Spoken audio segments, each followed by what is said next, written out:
think it is. I think we're live. We're live. What's happening, everybody? Everybody's had a fantastic whatever day you're watching this. I bit the hell out of my tongue, so I'm over here can't even talk right. All slurring my words. Sounds like I've been tying one on since noon, but that's not the case. Oh, y'all ever do that? Y'all ever just mind your own business and your mouth decides it wants to attack other parts of your mouth, like on the inside of your mouth? Like how? That's stupid. That's a design flaw. Anyway, that's what I'm playing around with. That's what I'm up against. So anyway, if I sound a little bit weird, if I sound like it's not that, it's I bit the hell out of my tongue. Anyway, hope everybody's having a fantastic whatever day you're watching this. Thanksgiving's right around the corner. And, I figured, let's go ahead and throw a late night edition in. I just got through doing an oil change on Little Miss Revlon. So getting her ready basically for boost weather. So, it's just the late night editions, typically a short show, but, packed full of goodness, Anyway, let me jump into you guys real quick. This is really more about y'all than me on the late night stuff. So no real monologue. I usually on the late nights, because it is a short show, I just jump right in the middle of this. So let me check in. Marco, what is up, brother? Saying, what should I do to the regular cab, 4x4, 392, and limited slip? Long tubes for sure are going to help along with the tune. Consider that mandatory. It'll definitely wake the truck up quite a bit. 392 truck intake will help it out quite a bit too. And let's see. Aside from that, the usual suspects just get astronomically expensive after that. You've already got a 392 gear in the thing. I like to keep the trucks simple. If you decide you want to really step up that truck, it's going to involve just jumping right to a 392 block at that point. I don't even worry about doing anything else if you're going to keep it naturally aspirated. I wouldn't even bother with a cam or anything like that. Just go straight to displacement. Marco's in saying, "Good Professor Mason." Oh, I got the flex. What's up, my friend? Brent is in. So, with the trucks, it's a little bit different, man. I usually advise more on the simple than on the complicated, mainly because you can just pick up so much power with just doing an engine swap. And it's actually a lot easier than trying to go for more. So Donald Powers is in. What's up, man? Superior totaled his car. Damn, man. Hopefully you're okay. It looks like you're okay. You're saying you're okay? Damn. Sorry to hear about that, bud. That sucks. Shit, man. Mend up. Smoking 05 saying, "Hi to Professor." Sue saying, "Looking for a new cat, red eye or regular cat?"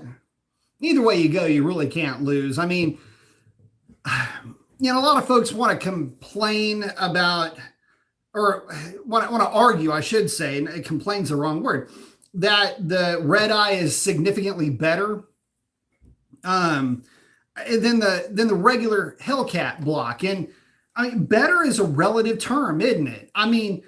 Best is only the best until better shows up to the party, right? So the way you got to look at it is, if there's a debate going on and it's not going to break the bank to get the red eye, you get the red eye. But if you don't want to get the red eye and you just want to build something into something that's entertaining and is fast, plenty fast, in fact, then a regular Hellcat is more than up to the task, especially if modifications are on the agenda. Marco's saying, "Damn, should have bought mine." Spirit saying, "Yeah, I heard the 2.4 is actually better." Yes and no. Listen, there's a lot of guys going really fast with the 2.7. The big thing about the 2.7 is that it is so hard out of the hole. The way I used to describe the difference between a red eye and a Hellcat, especially a 309 gear Hellcat and a 262, or I'm sorry, a 309 red eye and a 262 Hellcat, is The 309 gear Red Eye just feels like a big block car, and the Hellcat felt like a small block car, if you will, by comparison. The Red Eye just had so much more of a hit down low. So, I mean, that would be my main analogy between the two, although they do make a lot of heat. Marco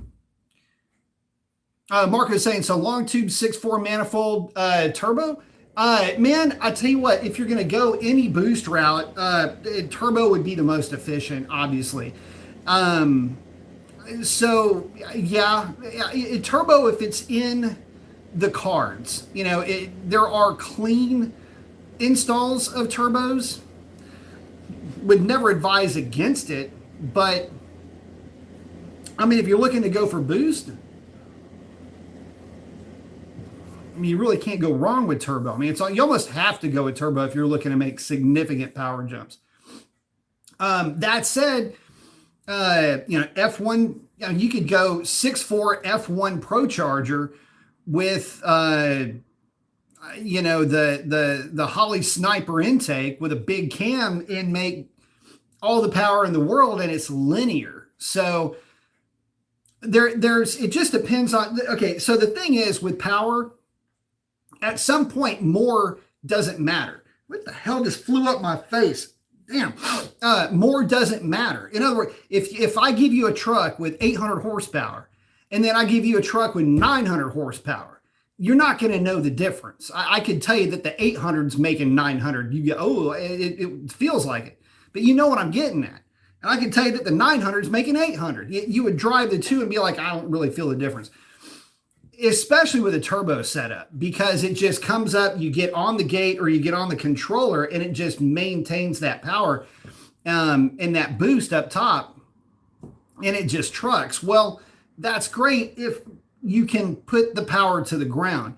And it's not as, it's the power in a turbo car is just not as manageable when you start getting into those levels. Where with a supercharger, you can manage it just like a normal naturally aspirated car. So it just really depends on the driving experience that you're shooting for. If it were mine, I would probably bypass the turbo setup, even though it would definitely make more power.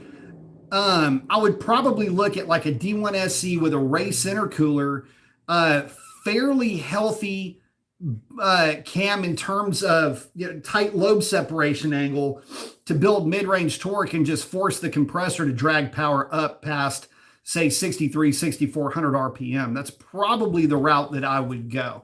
And with a 6.4 truck manifold, because it'd be a street-based build. It'd be primarily a street truck.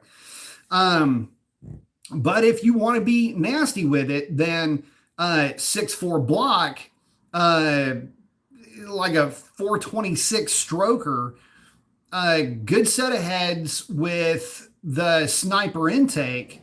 And then, I mean, from there, it would be lots of cam. And then at that point, you'd be revving the thing to 7,700 RPM and making, I mean, significant power. So it all depends, and with a converter and everything, it just all depends on how nasty you want it to be. Superior saying, yeah, he's going to mod it. Was a Red Eye. Yeah. Sovereign saying, sub B. Saying, didn't think you'd be on. No, doing a late night edition. So, a little bit different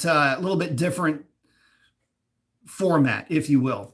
Did you see the T4 Turbo from On3? I know you mentioned it. I'd seen it. Comes with the shorty headers.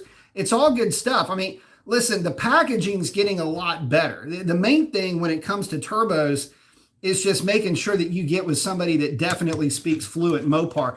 The only downside to turbos, I like for what we would be playing with, twin 58s would be good. Twin 62s would be good. Something in that range. I haven't really dug into it yet, but something that's at least going to spool up relatively quickly is always going to be preferable, mainly because it's a much more fun driving experience. You drive one of these things that doesn't really get lively until 4,500 RPM. It's like driving a light switch. It's not as, it reminds me a lot of the Supers that I used to drive back in the day for guys, where you would have like one of the hybrid 75 millimeter turbos on that 3 liter. And we would have to run a 50 shot just to get the thing to spool up. If you're just kind of buzzing down the road and you hammer the throttle, it would go one, and with the automatic cars, it would hang. These are all turbo 400 cars, but it would hang on the downshift, and you would just hit the button, hit it with a 50 or 100 shot, and you would start pulling, and then it would whap over on that turbo. The manual cars, still kind of the same thing. We'd hit those all of them had nitrous on them though, but the T78 was kind of the weapon of choice for a lot of the guys shooting to make 1,000 horsepower to the wheels, but that's all old school stuff. Smoking a 5 saying any of the centrifugal superchargers good to use or just Pro Charger? I like the impeller design of the Pro Chargers. The Vortex are good too, but Pro Charger has kind of cornered the market. Torque Storm is good, but it's really more of a street unit. Where the D1X or the F1, which is even more aggressive, larger supercharger, is really more for making outright power.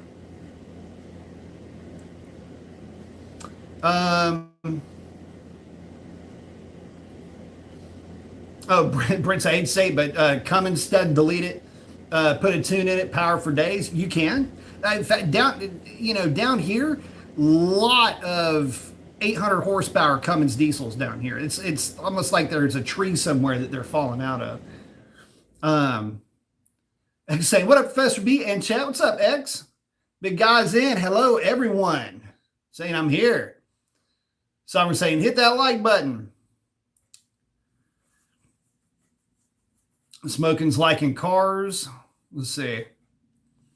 Marco's asking if he can order a cam off of me. No, I do not do any direct selling. Only work with shops. Only work with, I do not do business with the general public anymore at all. So,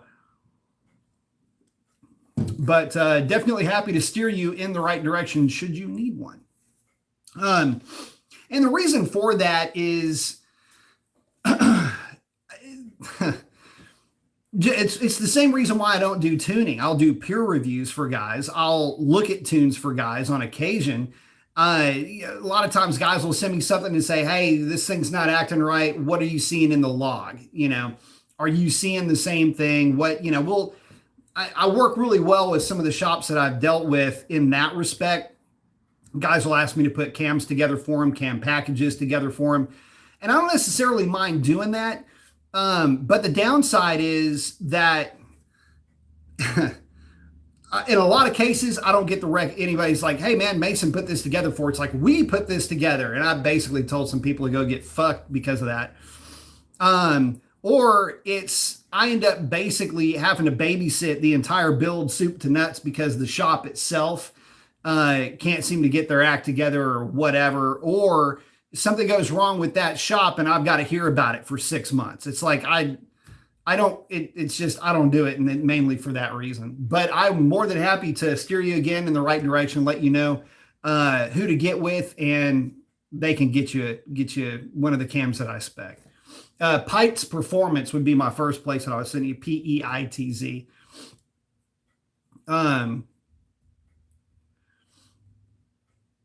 Brent's saying, yeah, he always loved cars, but the trucks can be fun. Yeah, absolutely they can. Smoking saying customers get funny when money's involved. I don't blame you. Well, that's the problem. I mean, I'll give you a perfect example of this. This is the one that basically, actually there's two. One of them I damn near thought I was calling a buddy of mine to make sure he had my credit card information for bail money on one of these deals. Literally ready to catch a flight because of something somebody did and said. Absolute slander. I almost sued the guy for it. Another one though was, and And that was a business, by the way. I'm not talking about an individual on this. But in this case, this was actually really funny. I had put together a cam for a guy while I was at Pikes. Okay. So we put together this cam kit for the guy. And the guy was saying, okay, I want the goal for the car. I wanted to run 10s. And he had some kind of a horsepower goal in mind. And I had explained to him that we don't sell cams based on horsepower gains because I have no idea what kind of dyno you're putting this thing on. I don't know what direction you're actually looking to go with this thing. Is it a street car? Is it everything else? Basically, we had to work everything out. Sorry, there's a few things blipping through here. And anyway, long story short, put the cam together. And the problem is that we didn't have access to the car. The car was on a completely different dyno. And this is why I don't like talking about horsepower numbers when it comes to like how much horsepower does a stage this cam get or whatever. The reason for that is because every dyno reads differently, and the dyno that you test your car on will read differently based on atmospheric conditions. It's not a torque wrench, although we have to treat it like a torque wrench, right? So the guy puts the cam in the car, puts the car on the dyno for a baseline. It was a 392 car, and actually it was kind of a soft 392. I almost remember this like it was yesterday. It's 398 to the rear wheels. And I was like, man, that's soft, but it's kind of within the noise. But it was falling on the softer edge of what you'd expect the 392 to put down. And all right, well, anyway, get the cam springs, push rods to the guy, the delete kit, the lockout, all this stuff. The guy got everything. His mechanic puts it together and loads what would in essence be a bass tune that Alex puts together for the car. And I am there with Alex as he's tuning this thing on the computer, and we're benchmarking it off of my sniper cam. And he's like, yeah, man, I'm having to, add a bit of fuel to this thing to get it to actually act right. We're going, oh, that's great. Sounds like this thing's going to make a lot of power. And as luck would have it, the car comes back and it didn't make that much more power. It went from like 398 to like 407 or 410. It was way off. And we're over here scratching our heads going, what in the hell? There's no way. I mean, the data disagrees entirely with what this dyno is saying. Like the data set can't, how do I put this? A data set has no idea what is going on with the car. It doesn't know if it's on a road. It doesn't know if it's on a dyno. It has no idea what kind of car it's in. It could be an airplane for all it knows. It could be a submarine.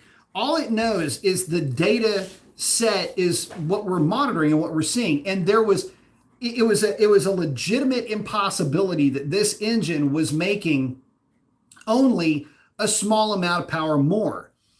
And so the guy's super pissed off. He's saying, oh, this thing's a piece of shit.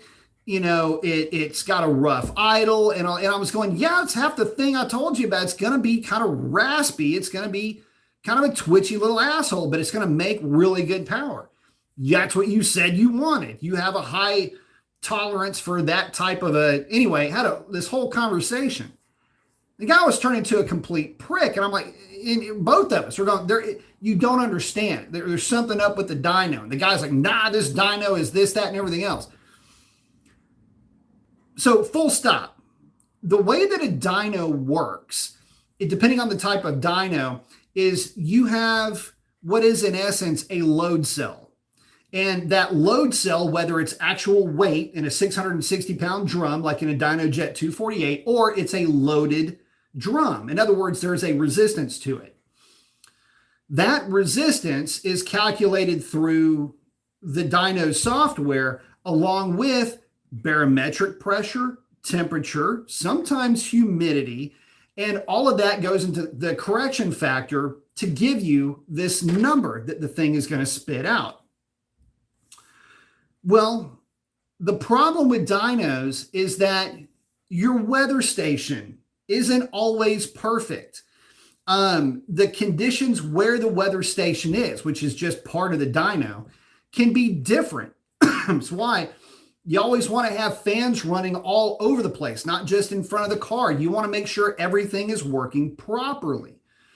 Make sure the temperature gauge is working properly. Your barometric pressure is working properly.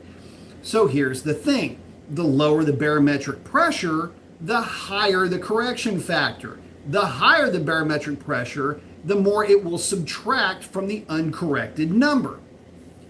Well, when your fucking barometric pressure sensor is reading like 36 inches of mercury, it's going to show this obnoxious like 0.88 or 89%. Basically, it was pulling 10% of the power out of the thing.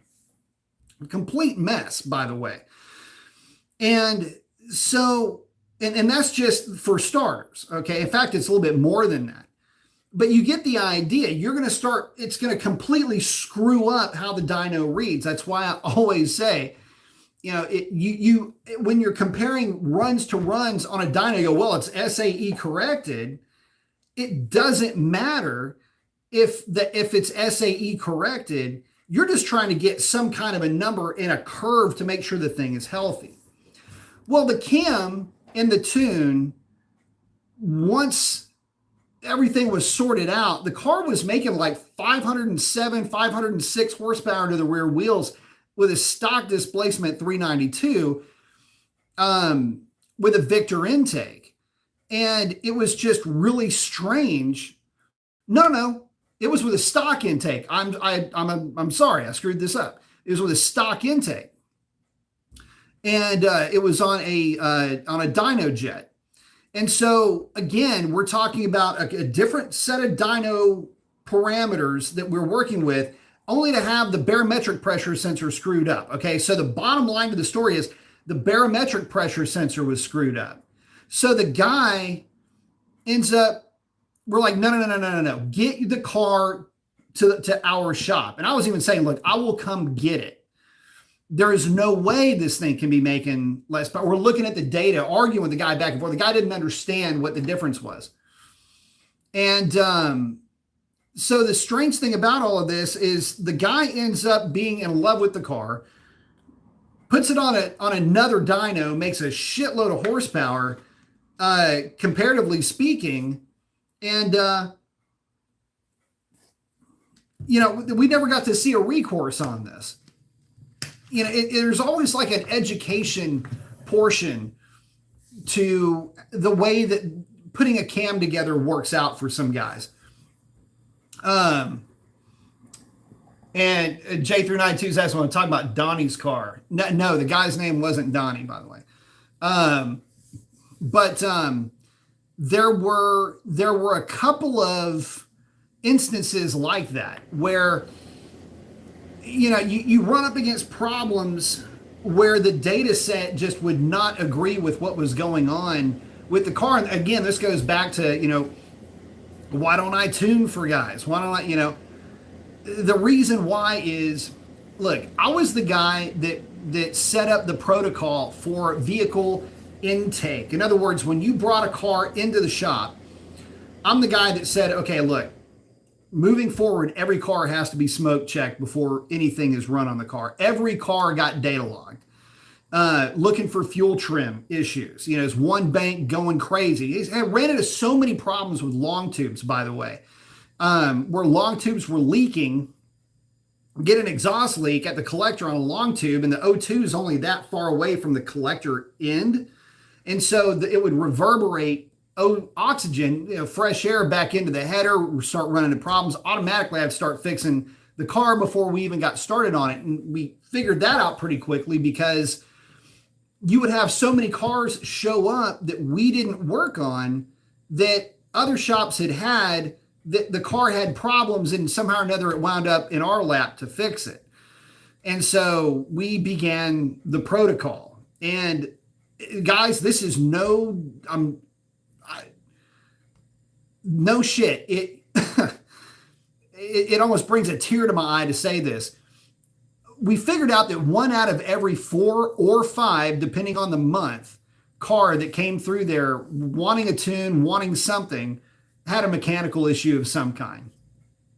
That's just the way it was.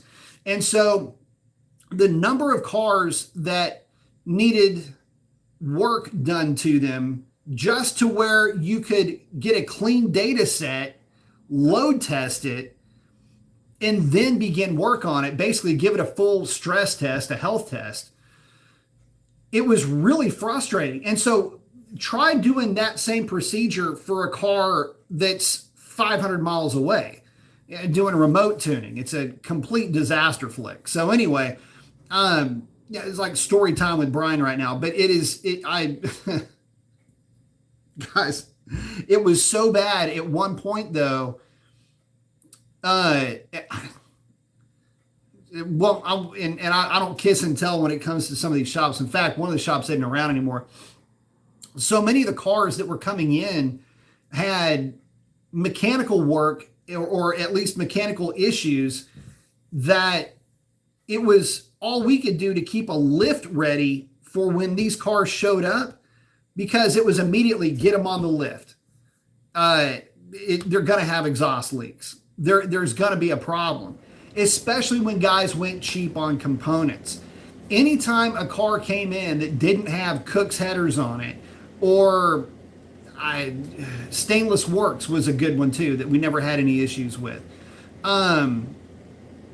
Sometimes American Racing would still be a bit of it. Anyway, if it wasn't a quality name brand component on the car, a lot of times it failed. And people don't realize a pipe isn't a pipe isn't a pipe. Spend the extra money. Don't try to go cheap. There's a reason why this stuff is more expensive. You think they're just trying to rip you off? I'll even go so far as to say this. I know what the cost is on these components. Buying a set of Cook's headers, the manufacturer is making Cook's is making less money with a more expensive part than a cheaper set of headers is in terms of profit at a cheaper price. In other words, the cheap product is so cheap, it should be cheaper than what it is. Like if it's a $200 difference, there should be a $400 difference in the cost between the two. That's how bad in terms of differences the costing is. So, everybody has their good and their bad days, and I get that. I even had a bad run of Cook's headers at one point, but it never happened again. And the fit, the finish, the quality, and everything else, look, they ain't paying me. And this is stuff that happened years ago, but I would never buy another set of headers other than Cook's because of the issues that I saw over and over and over again on data sets on cars that had headers that didn't have Cook's name on them. So go figure, right? But that's the funny thing about how this stuff works out is, typically the guys, fall in love with the car, they love the cam, they love the fact that it's faster and everything else, but then it gets to a point and it's like, oh, well, it's not making as much power as so-and-so's car. Yeah, well, so-and-so's car loads up at stoplights, it surges, dies about every, 10th or 11th time you come to a complete stop. It's not exactly drivable. Oh yeah, but it made 6 more horsepower. And so again, it's just,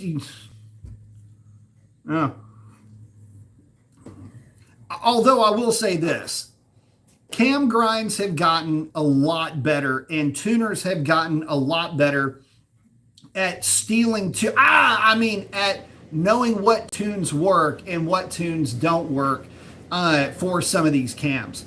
So, and that's another thing. I just do not want to have one of my tunes lifted. That's something that happens to happen a lot. And I'll tell you something else too about the Mopars. Back to the reason why I don't really like messing with tunes or tuning stuff, I will limit myself to stock-ish type builds. Mainly because at least with stock data, I don't have to go too far off campus to get the car to get big gains without sacrificing drivability and everything else. You go with a cam, and now I've got even more time invested into that car or truck because, and this is the point, every single one of these Dodges is its own little snowflake. They all, and I mean all of them, will take to a tune differently. Guys, I am reminded of Shalandra and Shalandra's twin. Shalandra was a white SRT Challenger. That's when we were running low 11s with just, well, at first it was full weight on 20s. And then we went to drag pack with some weight reduction and really started basically trying to make a play for the 10s with the stock cam. I wouldn't say we got close, but 11 teens we were able to cover. So getting back to it, when kind of lost my train of thought there. Okay, stock stuff. So every car is a complete snowflake, and Shalandra's twin had rolled out of the factory 2 months after my car. Same exact spec. One was white, one was black. The funny thing is that car didn't like a lot of the parameters that my car did. My car did not like a lot of timing. The black car loved timing. It would consistently make the same power as mine or a little bit more, but it would take 1.5 degrees or 2 degrees more timing. It's kind of weird. The car even sounded different with the same exhaust modifications. So, but this would play itself out over and over and over again. This, you work into what's known as tolerance stacking. Well, that's something that we would run into with these cars. It was just a situation where there was such inconsistency car to car to car to car that you can't just barf up a tune and go, oh yeah, load this tune, it'll be just fine. I mean, yeah, the tune I'm sure will be just fine, but to load the tune that went into the black car into my car, well, my car would actually ping. Like you would actually get real pinging with substandard 93 octane. The black car never had a problem with whatever gasoline you put in it. It was just totally fine with it. 93 octane, of course. So there was always a bit of that odd thing with Dodges where you just can't go, oh, okay, it's just a tune, it's going to be that easy. You actually have to work on every one of those tunes. And so, it's just a lot more time invested. The Hellcats are a little bit easier to work with, but the NA cars used to drive me absolutely bananas. Anyway, let me check back in with you guys.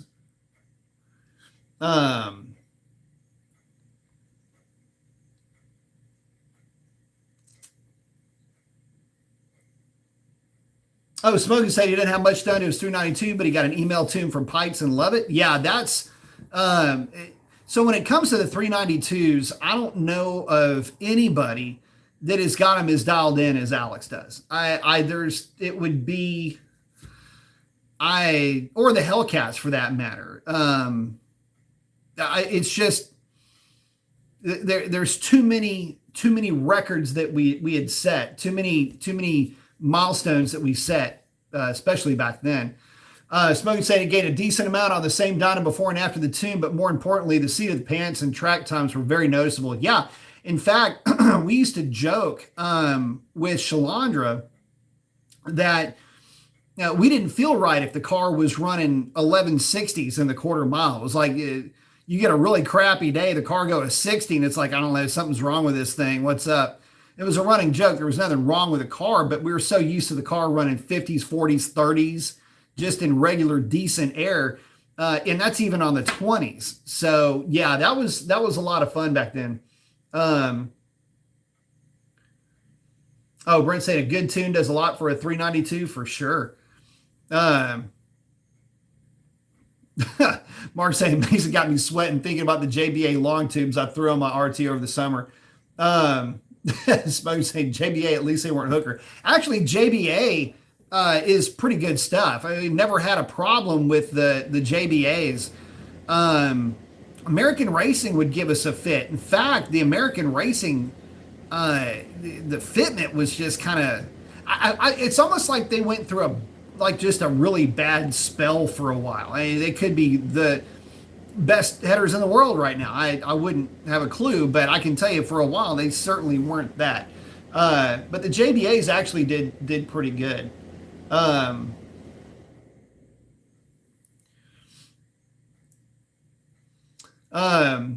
Wade saying if you have a 717 horsepower Hellcat and make red eye power, can you put a Hellcat red eye badge because you're making the same power anyway?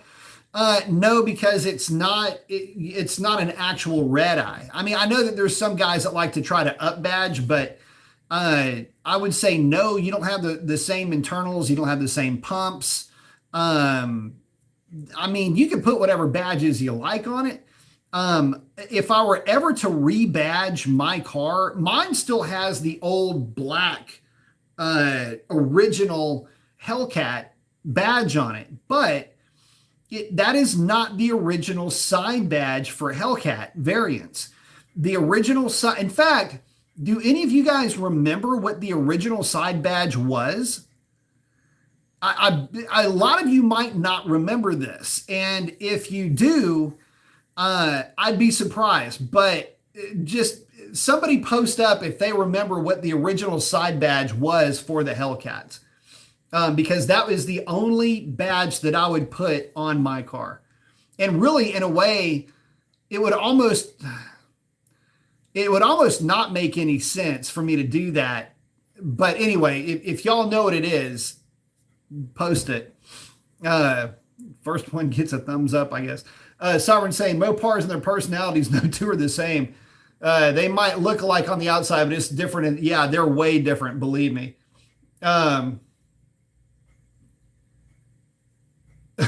Smoking saying you can put a red eye badge on an SXT, but I don't recommend it. So when I used to live in the city, there was a dude. I still don't understand why this dude did this. He had an art. Was it?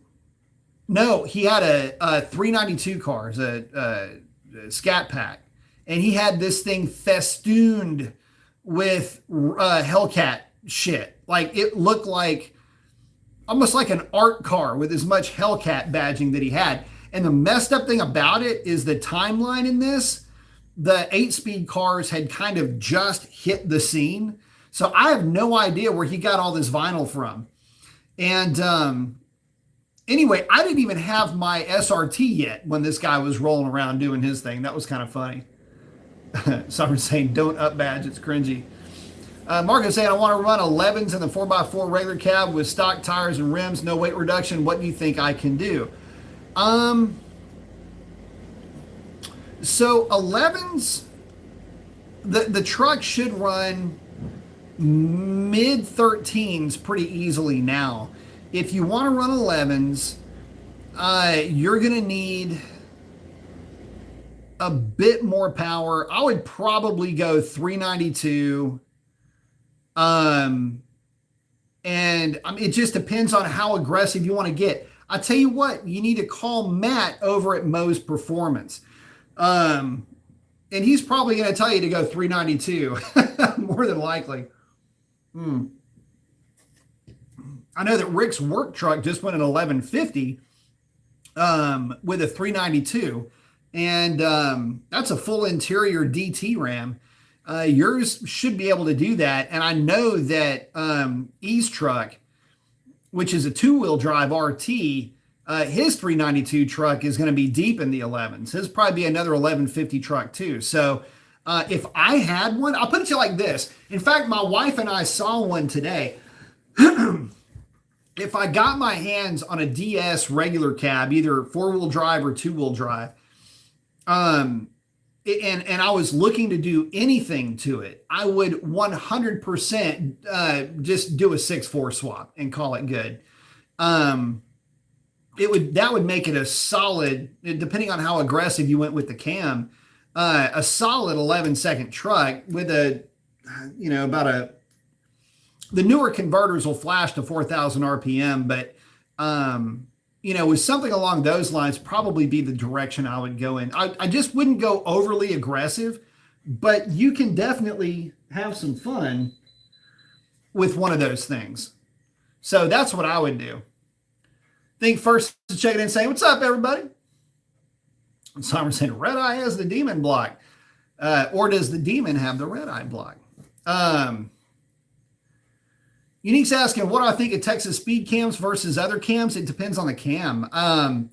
Texas Speed has good lobe designs, so I would say they've got that working for them. I would say that the Texas Speed grinds are every bit as good as anything that you would find from Comp or anybody else.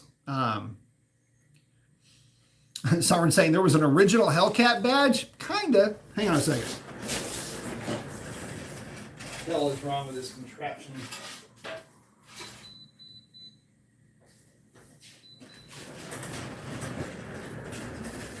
The conditioner of air is having an issue over here. Yes, there was. I wouldn't necessarily call it a Hellcat badge, though. Think first saying, so the 2015 badge was different. I actually have an early release 2015, and it would be the badge that was shown on the press cars. And I believe the very, very, very first run of the Hellcat variants would have had this badge on the side. It would not have had the cat. Summer saying I saw an SXT with a Scat Pack badge. That's scary. There it is. The 2015 badge said supercharged as the actual badge. There's my man. Gets the thumbs up. Yes. The original badge on the side of the Hellcat just read supercharged. That's it. There wasn't anything on the car that would have said Hellcat or would have delineated the car as Hellcat. And it was real subtle. You'd have to go looking for it. You would think almost that it was, if you didn't know to look for it, you wouldn't know that it was there. So yes, it just read supercharged, and that was it.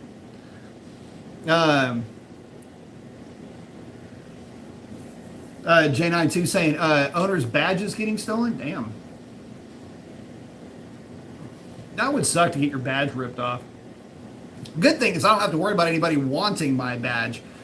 People replace my badge with the later skeletonized badges. So if anybody steals mine, it means they're in the middle of a restoration. Unique saying, what do I think of Texas Speed cam versus others? Again, it depends on the cam. But like I was saying earlier, the lobe design's good. There's absolutely nothing wrong with them. Texas Speed runs on odd numbers as opposed to even numbers. That doesn't really mean anything. But they're good. In fact, it was a Texas Speed grind, or it was Texas Speed that ground the cam that I did for Demonology. Texas Speed did a lot of the grinds that I've done for a lot of folks. So, but so is Comp. Comp's ground, from a numbers point of view, Comp has ground more of my cams than Texas Speed by about double, but Texas Speed grinds always work just fine. So, I would never say that they were bad. Aaron, thank you very much. Saying shopping for exhaust for a 6.1 Challenger. Do you have any knowledge or opinions on the solos with the J pipes? Not really.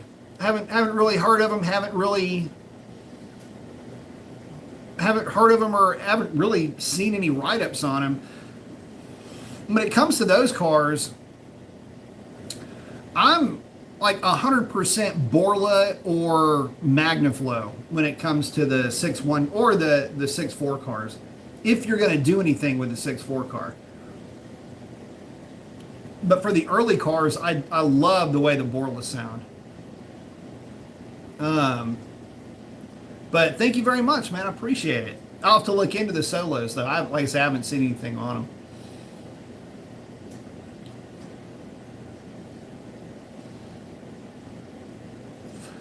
Smokey's saying, so if these last call cars get their badges stolen, who will know how special they are since they're the same?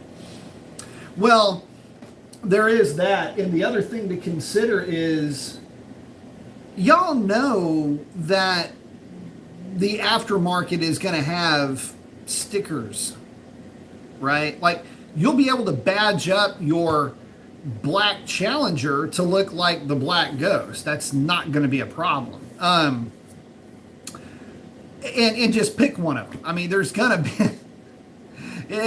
be that. How about this? Could you imagine, this is like a kind of bit of a far-fetched thing, but could you imagine if you could, through direct connection, get a set of stickers? You know it's coming. Okay, just roll with me on this. Okay. What if you bought one of those cars and got into a little ouchie with it? And you had to replace a hood.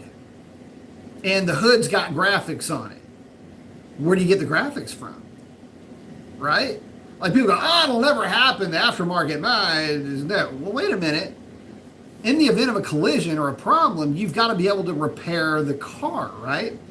This is going to be an over-the-counter thing. Wouldn't it be?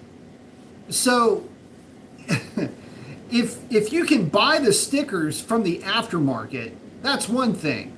But if you can just, I don't know, buy the stickers from Dodge. Remember it was fucking Kaniskus that said that, well, he doesn't mind the water falling because he wants the guy in the SXT to feel like he's part of the brotherhood when it pertains to the look of maybe, say, a Hellcat or an RT or an SRT variant. So he was pretty quick to defend the water falling in that respect. So I want to be part of the brotherhood, but does that mean I can put some stickers on my car too to make me feel spatial? Maybe I don't have to spend all this hundreds of thousands of dollars to get a car with no performance bump. Huh? See what I'm saying? This is the spooky part of this. And this is the part where if you buy one of these sticker package cars for anything over sticker, you're pissing your money away, because you will see, especially if you're the cars and coffee guy, right? So you roll up to Cars and Coffee, man, you're rocking your freaking New Balance, you got your black socks on, you got your jeans, oh wait, sorry, that's Corvette guy. So anyway, you roll up to Cars and Coffee, and with your whatever pad, it doesn't matter, King Dingaling or Mad Twister or whatever it is, Fox Force 5, whatever it is you roll up in that you spend all this extra money on, and it's like circa 2025 and you're feeling all awash in superiority and whatever. And some dude sitting there with like his graphicked out SXT or some other shit. And it's got like, some kind of a sticker package on it itself, and it looks practically identical. And the guy did it for, $200 sticker package versus your $20,000 over sticker. Do you think the guy that bought stickers is going to care if you get all butthurt that the cars are, what, you see what I'm saying? Like, I don't want to be that guy, okay? I don't want to be that dude. It's It would suck. I'm sorry I'm laughing about this, so unprofessional. I'm sorry I'm laughing about this, but goddamn. Guy pulls up. I've got the only one in this state, and there's like 3 twisters. You know what I mean? And they're like different colors. They're not even the right colors. Like one of them is frostbite, the other one is white. You know what I mean? Like, what leg is this guy going to stand on? My car's a real sticker car, and your car's not a real sticker car. Meh. Get out of my parking lot. Meh. God damn. These guys are freaking idiots. And that's, I guess, by the way, if you guys aren't used to it, this is an after hours show. So the after hours stuff can get a little bit weird. So just roll with it. It's kind of just the personality of the show. But, but shit. It gets colorful too sometimes. Anyway, but could you imagine being that guy? Oh my God, it's so funny just to think about it because nobody's going to care. You're going to show up and somebody's going to look at this thing and go, what, a black ghost? What is that like what does that mean? Black ghost. Is that like Dracar Noir or something? I mean, what is that? Like, what is Black Ghost? Oh, that's a legendary car from blah, blah, from 53 years ago. It's like, is it powered by steam? Ooh. Here comes Black Ghost, everybody. It's going to run 13s. It's like, come on, dude. I guess that the point that I'm trying to get to is you can't, first of all, you cannot force nostalgia. And that's what the sticker cars are. You cannot force nostalgia down the throats of guys that have no clue what the hell you're talking about. You can say that this thing was so great, but the only time people think of King anything when it comes to Mopar isn't King Daytona, it's Richard fucking Petty, the king of NASCAR. That's the only time you think of Mopar and King in the same sentence. The only time you think of nostalgia when it comes to drag racing is, I don't know, Sox and Martin, okay? The only time you ever hear about any like super stock stuff at least has some merit, but there's nobody, I mean nobody that has any clue what most of these guys are talking about. So the swinger package, it's already bad enough it's the scat pack. Now we're going to drop swinger package. Throw your key fobs in the fishbowl. It's like, goddamn.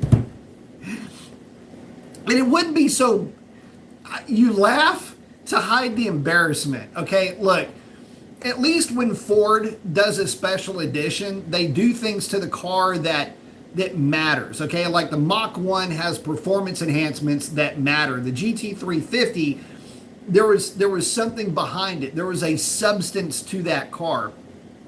They never came out with a GT350 package other than GT350R. They didn't have to try to harken back to anything.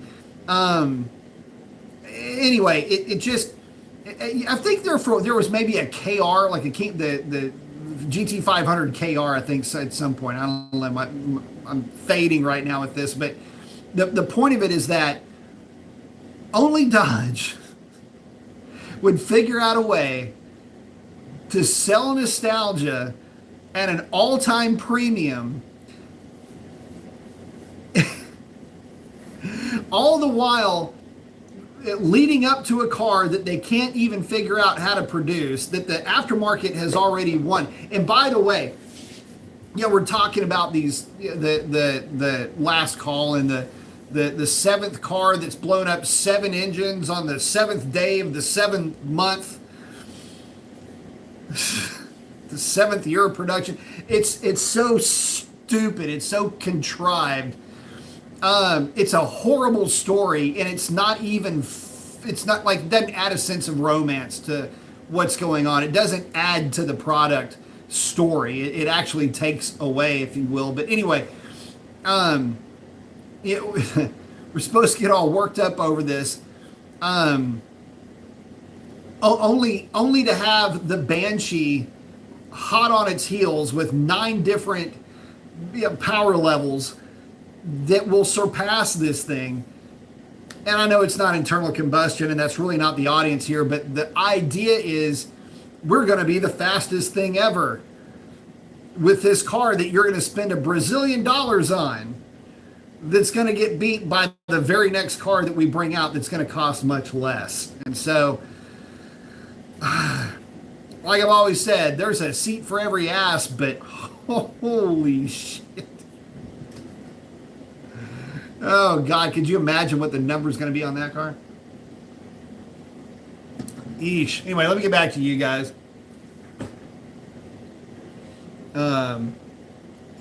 Sovereign's asking, I wonder if a D-badge can thwart theft. Probably not.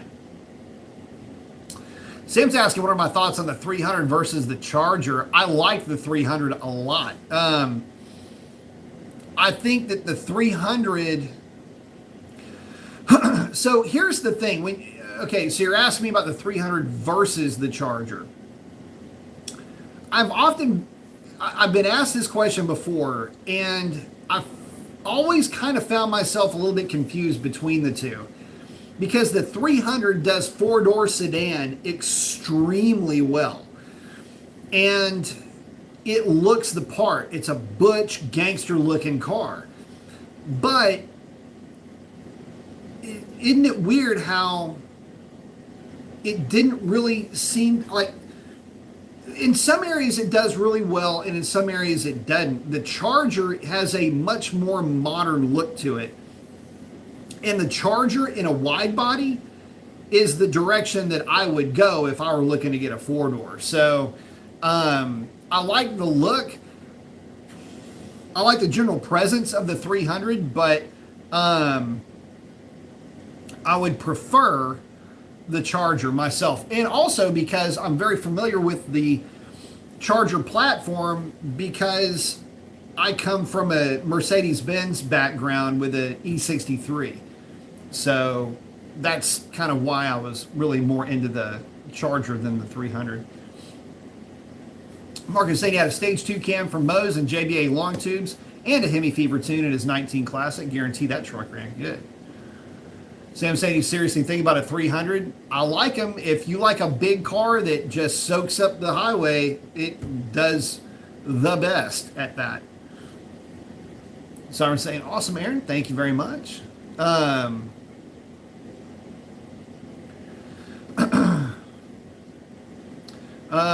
always asking also about up-badging a red eye.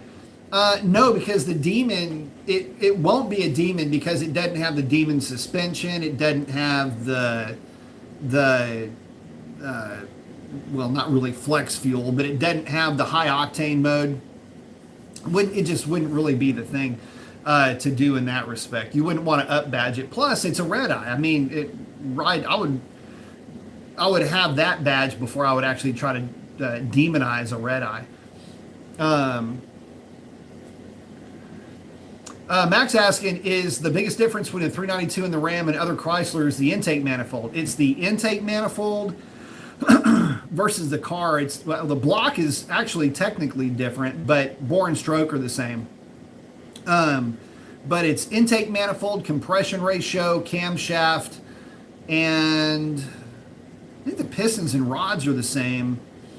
But that's really about it. I mean, it's all the stuff. I mean, the 392 truck engine, lower compression, much smaller cam. It's designed, the best way I can describe the 6.4 engine in general for the truck is it's designed to run at, like, don't take this literally, but at wide open throttle indefinitely. Like, it doesn't make much more power than a 5.7. But that's only really because of the camshaft and the lower compression ratio, and the log manifold. There is that. Yeah, there's definitely some room to grow there, but it's not the same engine or camshaft as the car 392.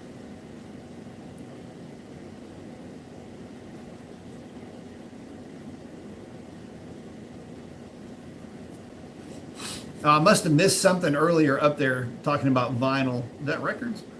Big guy is back. What's up, big guy? Sovereign. I'm always saying, if I buy a Hellcat 707, make it 1,000 horsepower crank, will it beat a stock Demon at the drag strip, or will the Demon win? The Demon will not have a prayer against that car. And I know this because I've driven stock Demons at the drag strip, modified Demons at the drag strip, modified Red Eyes, a lot of modified Hellcats.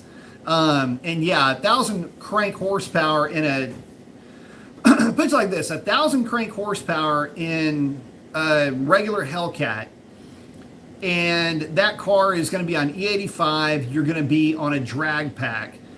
With a 309 gear or a 262 gear is a mid, and I mean like a 940, 950 car.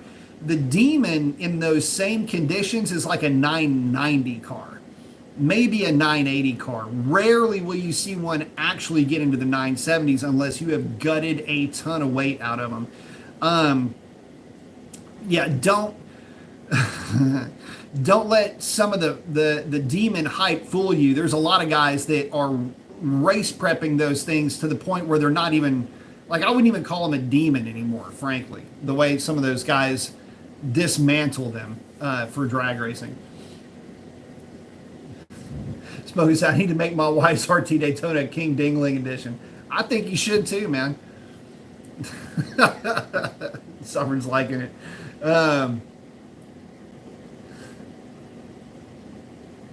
Nice. 300 Black Ghost Edition. Hell, why not? Hell, I don't see a reason why I don't have a Ram Black Ghost Edition. Might as well. Ram Swinger. How about that? That'd be kind of cool.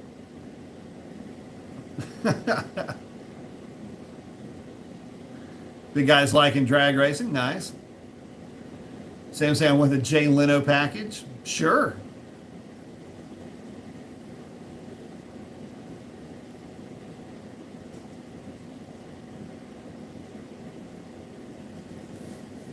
Marco's saying I want to keep the 5.7, only have 300 kilometers on it, so looks like camera turbo. Probably going to turbo. Don't want to pull a brand new stock cam. You can definitely do that. And the stock cam is, the only downside to the stock cam is that it's going to try to push power further and further and further out to the right, which is to say that it's just, you're going to be, depending on what spring you're running, you're going to raise power, but just not by as much as if you put a cam in it. You put a cam in it, it will completely change the complexion of that thing. But put the turbo on the thing with a stock cam, get out there and have fun with it. There ain't nothing wrong with that. And it will be reliable, yeah. No reason why it shouldn't. He said, I just hope it's, yeah, reliable. My cam ran long tubes, was a beast, yeah. It'll be good.